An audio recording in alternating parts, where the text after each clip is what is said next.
bienvenidos. Bueno, pues este programa lo queremos dedicar a un libro, es un libro de gran alcance, me parece, que tiene que ver con el pensamiento filosófico latinoamericano del Caribe y latino.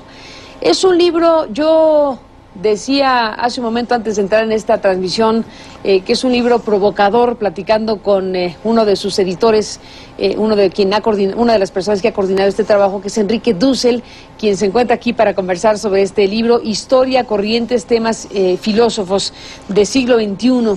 Bueno, pues don Enrique, bienvenido como siempre, gracias por poder conversar sobre este libro. Y digo que es provocador porque, bueno, coloca precisamente la información, la investigación suficiente para conocer que efectivamente ha habido pensamiento filosófico latinoamericano del Caribe y latino desde 1300, ubican ustedes la revisión, hasta 2000. ¿Qué alcance? ¿Para qué hacer un libro así, don Enrique? Bueno, habría que ver un poco la historia de esto, porque desde hace casi 50 años, me acuerdo estando en París, no solo a veces no se reconocía la existencia de una filosofía latinoamericana. Hubo un tiempo allá en los 60s que hasta América Latina era puesta en cuestión, de que era un grupo de países más o menos desconectados, así que hubo una lucha en admitir el concepto Latinoamérica. Ahora, en filosofía, desde siempre, no había filosofía latinoamericana, o es decir, todos los colegas, aún filósofos nuestros en México, en la UNAM, pues muchos decían, pues no hay filosofía latinoamericana, no tenemos ningún Hegel, ningún Kant, y por lo tanto aquí realmente lo que ha habido, esta es una expresión inventada por un colega, decía, somos sucursaleros. Sucursaleros. Ponemos sucursales, no de Coca-Cola, sino de Kant, de Hegel, de Marx, de Heidegger, es decir, siempre comentamos, pero no hay pensamiento original. Y yo estaba siempre en desacuerdo y desde los 59 casi del siglo pasado me di cuenta que había que empezar a estudiar nuestro pensamiento. Leopoldo Sea en México fue uno de los grandes iniciadores y yo estando en París en una pequeña habitación 3x3 leí su libro que decía América Latina está fuera de la historia. Entonces, ¿cómo hacer para que América Latina tenga un lugar en la historia universal? ¿Y dónde están nuestros Kant, nuestros Hegel? Aquí, al final de cuentas, se muestra que efectivamente sí hay tal pensamiento filosófico original. Primero, hay que partir de que aún los que se tienen por autores que pareciera que solo comentan, por ejemplo, los positivistas en América Latina, en México muy fuerte, en Brasil, en Argentina, pero ellos no estaban comentando a Comte o a Littré, lo usaban en el contexto nacional y lo usaban para otros fines, o es decir, estaban pensando la realidad y fundaban filosóficamente lo que hacían. El positivismo en Francia no era para nada lo que fue el positivismo en el Porfiriato, tenía otra función y tenía otra realidad con la que se enfrentaba. De tal manera que todos nuestros filósofos en realidad han sido pensadores que han pensado en su contexto y habría que estudiarlos no como imitadores de algún pensador europeo, sino qué es lo que aportaron en su momento, en su región, en su obra. Entonces hay que estudiarlos a ellos mismos y además hay que estudiar su historia para darse cuenta de dónde vienen pensando de tal manera.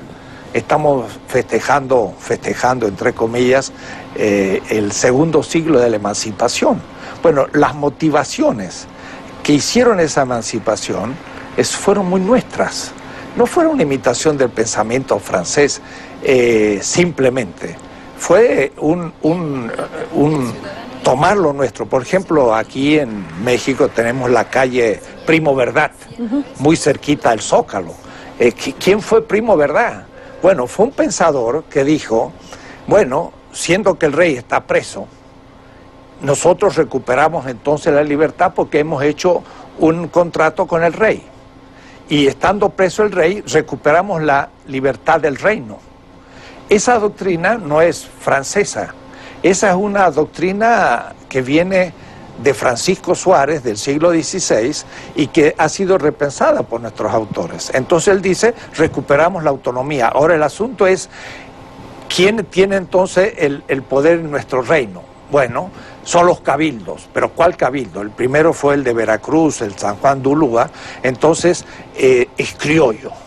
¿Son los indios participantes o no de ese cabildo? Ahí viene la primera disputa. Y entonces algunos dijeron, no, los indios, los indígenas, los pueblos originarios no son parte, otros que sí. Y en general, lo que al fin se aceptó es que los indígenas no formaban parte de ese cabildo por la que recuperábamos nuestra autonomía política. Entonces, ese pensamiento no era Rousseau, no era Voltaire, no era Montesquieu, era un pensamiento propio de la zona que cuando, claro, sintiéndose libres, enviaron después de otros procesos a Cádiz sus representantes, pero los representantes de los reinos de España, de Andalucía, de Cataluña, de los distintos, cuando vieron llegar los representantes de México, de Perú, del Río de la Plata, dijeron, ¿qué hacen ustedes aquí? Y ellos dijeron, nosotros somos las autoridades autónomas, siento que el rey está preso de estos reinos. No los aceptaron. Y entonces ahí dijeron, ¿cómo? Así que ni siquiera los españoles nos aceptan como reinos independientes. Entonces ahí fue donde ya cortaron en 1921, en 1821. Pero todo ese proceso hay que entenderlo filosóficamente desde lo que estaba pasando, porque de paso había tres visiones. Uno decían, el poder volvió al reino y por lo tanto lo tienen los criollos.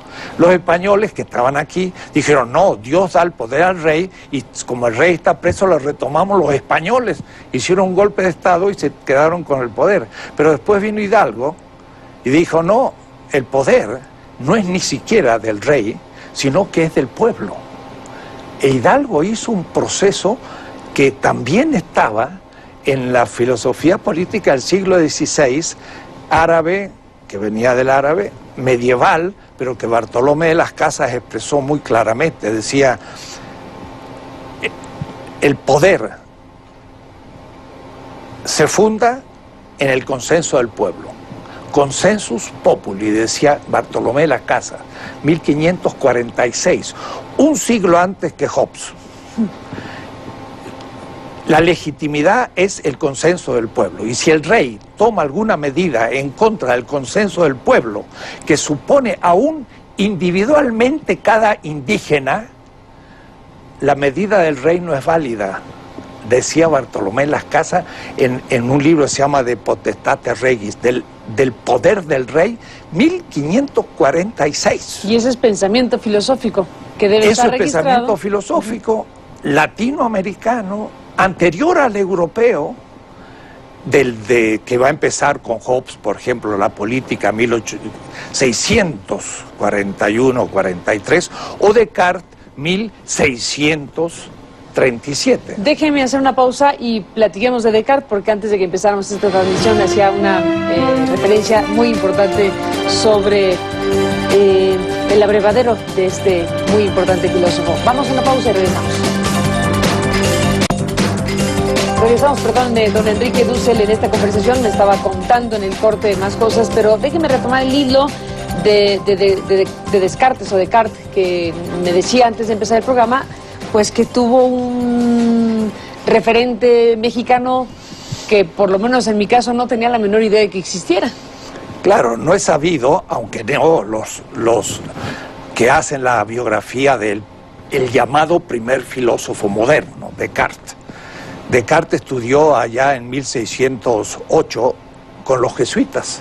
Entró a un colegio en Francia, al sur de Francia, se llamaba La Flecha, pero en francés era un gran castillo que el rey donó a los jesuitas para hacer un colegio muy prestigioso, y Descartes era casi huérfano, un tío le pagó, diríamos, para ir al colegio.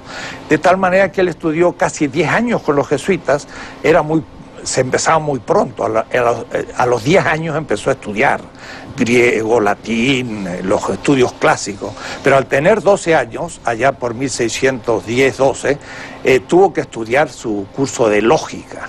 Y entonces Descartes estudió lógica en la lógica mexicana, así llamada, de Antonio Rubio. Es decir, imagínese, hace poco en un congreso de filosofía en Texas con casi 200 profesores norteamericanos pragmáticos, le digo al comienzo, Descartes, el primer filósofo moderno, estudió lógica, que es la parte más estructurada de la filosofía y abstracta, en un filósofo mexicano, en 1610. ¿Cómo es posible? Antonio Rubio era un joven andaluz que se llegó a México a los 18 años, era un jesuita novicio, estudió filosofía en México, no fue nunca a Europa en toda su formación, fue profesor aquí en la universidad, en nuestro antiguo casco de la ciudad, e hizo un gran comentario a Aristóteles en latín como se acostumbraba, pero moderno. La filosofía escolástica del siglo XVI no es medieval, es moderna. Plantea ya el problema de la subjetividad, el problema de los indígenas, el problema del descubrimiento, muchas cosas que en la Edad Media no existían. Y entonces hizo una gran lógica que era tan buena que se imprimió en Salamanca y también en Leipzig y también en Lyon, y tuvo decenas de ediciones en el siglo XVII al comienzo, porque los jesuitas lo usaban en todos sus colegios. Entonces, por eso Descartes tuvo que estudiar lógica, en esa lógica escrita por un mexicano. Por un mexicano. ¿Quién hubiera dicho? Ahí está registrado precisamente para recuperar el pensamiento filosófico latinoamericano y del Caribe. Hay también referencias como la que también comentábamos antes de entrar al aire, Nezahualcóyotl. Está incorporado como filósofo, como parte de esta contribución al pensamiento filosófico mundial. Filosofía significa amor a la sabiduría. Y el mismo Aristóteles decía que la manera primera de hacer este amor a la sabiduría es haciendo mitos.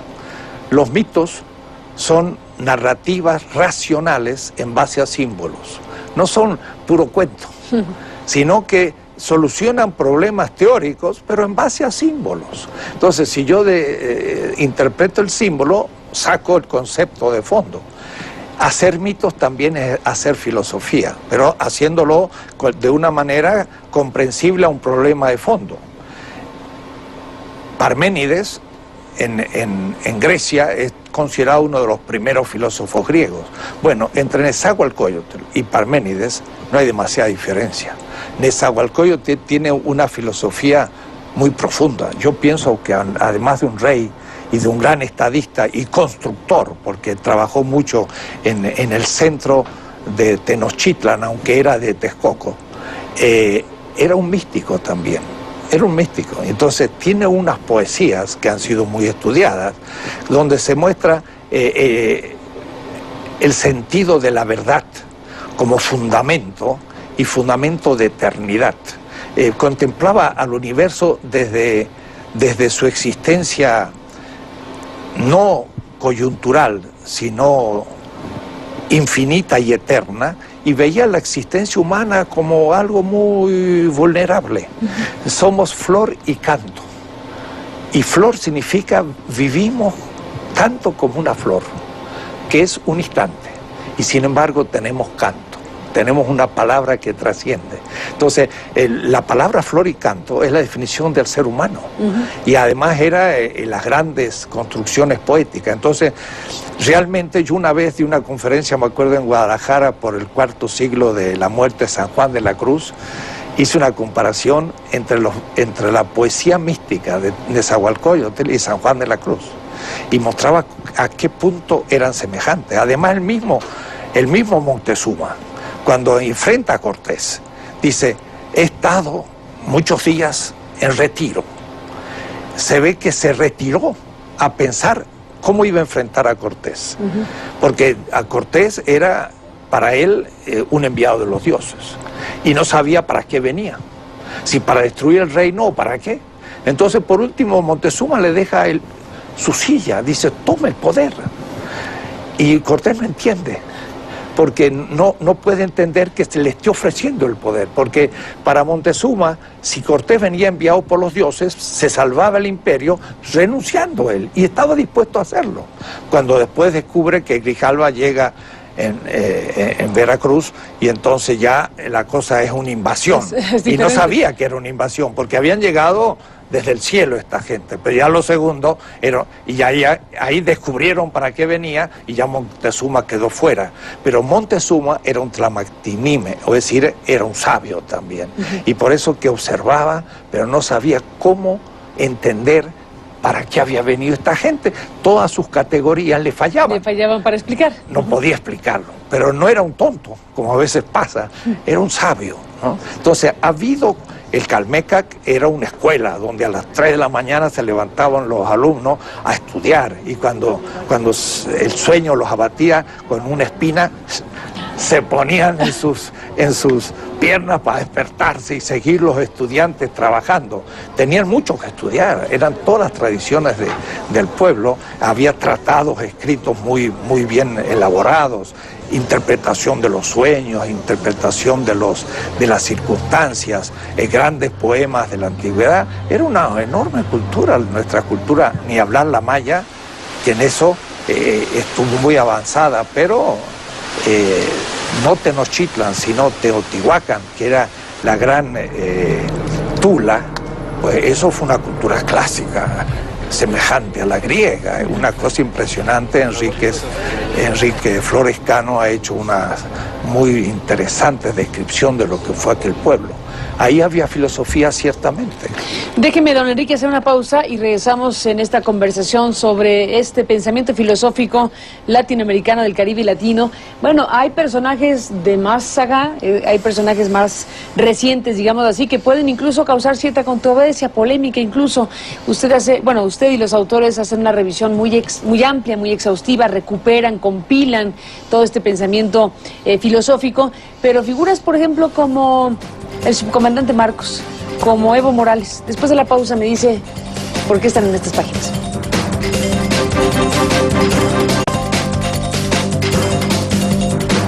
Bueno, regresamos con Enrique Dussel en esta parte final. Bueno, este libro que es el trabajo de por lo menos un ciento de autores, un centenar de autores que han contribuido a la recuperación de este pensamiento filosófico. En breve, porque se nos acaba el tiempo, yo mencionaba Marcos, Evo Morales, los latinos. ¿Están ahí en estas páginas? Sí, son pensadores y filósofos. Por ejemplo, Sarmiento en Argentina, pues no fue un filósofo, pero fue un enorme pensador que determina parte de la cultura del cono sur. Entonces, hay muchos grandes pensadores que no son estrictamente filósofos, pero hay que incluirlos en una historia. El caso más determinado, por ejemplo, Fidel Castro, para decir una línea, el Che Guevara, que tiene una gran innovación a nivel político, el subcomandante Marcos y Evo Morales, no son filósofos de profesión, pero son grandes pensadores que influyen en la filosofía política. Así que lo hemos tenido que incluir porque son leídos para inspiración filosófica y deben ser considerados grandes pensadores en la tradición filosófica. Déjeme, don Enrique, hacer una pausa y entramos en la parte final. Aquí en México se dio un tiempo donde había una polémica de si iban a retirar o no la materia de filosofía en la estructura del sistema educativo. Déjeme regresar de la pausa y preguntarle sobre el tema. Acabó el tiempo, don Enrique, pero yo le preguntaba sobre esta cuestión que en México se abrió como discusión sobre si está o no incorporada la materia de filosofía en el sistema de educación de nuestro país. Sí, se pensó eliminar prácticamente. Hubo presión, ¿qué diría yo?, de la comunidad filosófica, política, para que no se excluyera. Y hay que ver la importancia. Entre las materias filosóficas está ética. Decimos que el país está a muchos niveles corrompido a todo la sociedad, pero si no se enseña ética obligatoriamente en las escuelas y también en la universidad, hasta estamos presentando un proyecto para un curso de ética en todas las carreras, pues después acontece que la gente no tiene ningún criterio. Pero en este momento, me lo decía anteayer una licenciada en filosofía, en la SEP se sigue poniendo una sordina al tema y se excluye a los filósofos de poder dar clases y muchas veces se excluye, de hecho, hoy, la materia de filosofía. Así que yo creo que habría que volver a recordar de que el compromiso asumido de que se incluya la filosofía debe hacerse efectivo, porque no se explica cómo un gobierno como el PAN, que dice ser de una tradición cristiana, pues está eliminando justamente un elemento fundamental, que es la filosofía, que siempre fue considerado muy importante en esa tradición. Así que es una contradicción muy fuerte en este sentido. Y lleva a que el alumno no tenga ninguna conciencia crítica ni de su existencia en la historia y no tenga ningún parámetro ético ni claridad en los principios cuando va después en el futuro a ejercer su vida cotidiana. Pues, es muy grave. Todo un llamado de atención muy grave, como dice don Enrique. Yo le agradezco mucho que nos haya permitido escucharlo, conversar sobre esta tarea, esta obra de muchos autores, donde usted ha coordinado el trabajo junto con Eduardo Mendieta, Carmen Bojorquez, en este libro del siglo XXI que está circulando ya en México y en otras partes. En toda América Latina, España. Está también... se va a traducir al inglés. Se va a traducir al inglés. Al alemán. Y está trabajando a ver si sale en italiano y en polaco. Perfecto, pues ahí está la obra circulando. Gracias, don Enrique, por estar aquí. Y gracias a usted que nos acompañó. Pásela bien, le espero en la próxima emisión.